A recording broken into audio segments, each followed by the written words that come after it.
आज हम एक ऐसी छिपी हुई ताकत के बारे में बात करने वाले हैं जो हमारे मॉडर्न इंडस्ट्रियल सेटअप्स को अंदर ही अंदर खोखला कर रही है। ये एक ऐसा अदृश्य खतरा है जो हर तरफ मौजूद तो है, लेकिन किसी को नजर नहीं आता। तो चलिए बिना किसी देरी के इस दिलचस्प टॉपिक को डिकोड करते हैं।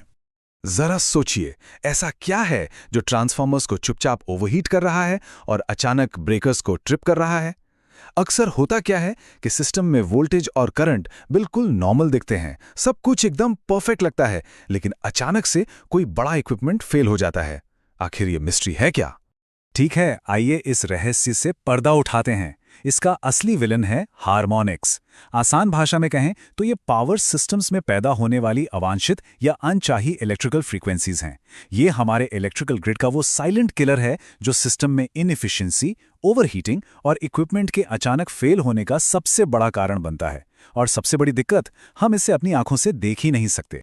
अब सबसे बड़ी विडंबना देखिए, हम जिन एडवांस्ड इलेक्ट्रॉनिक इक्विपमेंट्स का इस्तेमाल पावर सेविंग और एफिशिएंसी बढ़ाने के लिए कर रहे हैं, वही असल में इन विनाशकारी फ्रीक्वेंसीज को पैदा कर रहे हैं, जैसे कि वीएफडीज, यूपीएस सिस्टम्स, एलईडी लाइटिंग और इंडस्ट्रियल ऑटोमेशन के तमाम उपकरण।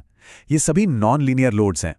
मतलब जितनी ज्यादा हम नई तकनीक अपना रहे हैं, पावर सिस्टम में हार्मोनिक डिस्टॉर्शन की समस्या उतनी ही ज्यादा गंभीर होती जा रही है। और ये सिर्फ कोई किताबी बात नहीं है, इसका ग्राउंड रियलिटी पर बहुत भारी असर पड़ता है। खराब पावर क्वालिटी की कीमत हमें बहुत बड़े मेंटेनेंस बिल्स के रूप में चुकानी पड़ती है। मोटर्स और केबल्स का ओवरहीट होना, न्यूट्रल करंट का अचानक से बढ़ जाना और सबसे बुरी बात, हमारे महंगे इक्विपमेंट्स की लाइफ का कम हो जाना। कुल मिलाकर कहें तो ये पावर लॉस और डाउन टाइम की एक बहुत बड़ी वजह है। लेकिन एक बहुत ही प्रैक्टिकल सी प्रॉब्लम है, जो चीज़ दिखाई ही नहीं देती उसे फिक्स कैसे करेंगे? आज के समय में सिर्फ बेसिक वोल्टेज और करंट को नापना बिल्कुल भी काफ़ी नहीं है। इस सिस्टमिक पैरासाइट यानी इन छिपे हुए हार्मोनिक से अपने ग्रिड को बचाने के लिए हमें डीप एनालिसिस की जरूरत है। जब तक बीमारी का पता नहीं चलेगा, तब तक सही इलाज कैसे मुमकिन है? और यहीं पर एंट्री होती है हमारे सॉल्यूशन की, VT-PM604 पावर एनालाइजर और उसका रियल टाइम इंटरफेस। इसे हम इलेक्ट्रिकल ग्रिड के लिए एक एक्स-रे चश्मा मान सकते हैं। ये एक ऐसा पावरफुल डायग्नोस्टिक टूल है जो पावर क्वालिटी मैनेजमेंट को पूरी तरह से ट्रांसफॉर्म कर देता है, जिससे ग्रिड को हेल्दी और रिलायबल बनाए रखना बहुत आसान हो जाता है। तो यहाँ सबसे क्रूशियल पॉइंट है इसके हार्डवेयर स्पेसिफिकेशंस।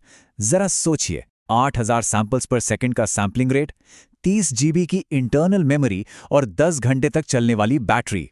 यही वो सॉलिड हार्डवेयर है जो इस टूल को लगातार और रियल टाइम में पावर क्वालिटी डायग्नोस्टिक्स करने के काबिल बनाता है। और हाँ, ये मशीन डेटा को 1 सेकंड से लेकर लगभग 10,000 सेकंड तक के इंटरवल पर बहुत ही आसानी से लॉक कर सकती है। अब अगर हम टोटल हार्मोनिक डिस्टॉर्शन यानी THD को कैलकुलेट करने बैठें तो इसका गणित किसी बुरे सपने से कम नहीं है। ये बेहद कॉम्प्लेक्स होता है, लेकिन अच्छी बात यह है कि ये एनालाइजर इस सारे भारी भरकम गणित को बैकग्राउंड में ही सॉल्व कर लेता है और पलक झपकते ही इसे ऐसे डेटा में बदल देता है जिसे आसानी से पढ़ा और समझा जा सके। और ध्यान रहे, ये सिर्फ कोई नॉर्मल टेस्टिंग टूल नहीं है, ये डीप डायग्नोस्टिक्स करता है। इस एनालाइजर में 51वें हार्मोनिक ऑर्डर तक वोल्टेज और करंट दोनों के लिए डिस्टॉर्शन मापने की असाधारण क्षमता है। मतलब ये सिस्टम के उन सबसे बारीक और गहरे फॉल्ट्स को भी तुरंत कैच कर लेता है जो आम मीटर्स की पकड़ में कभी आ ही नहीं सकते। और ये इस बात को बहुत ही शानदार तरीके से दर्शाता है कि ये डिवाइस रियल वर्ल्ड में कैसे काम करता है। 51वें ऑर्डर तक के करंट THD को ट्रैक करके ये एकदम सटीक तरीके से दिखाता है कि कैसे गहरे स्तर की हार्मोनिक प्रॉब्लम्स को रियल टाइम में पकड़ा जा सकता है। इतनी एक्यूरेसी होने के बाद किसी भी इंडस्ट्रियल फैसिलिटी का मेंटेनेंस करना काफ़ी आसान और प्रिसाइज हो जाता है। इसके अलावा इसकी एडेप्टेबिलिटी वाकई कमाल की है। चाहे कोई भी वायरिंग कॉन्फ़िगरेशन हो, इस सबको सपोर्ट करता है।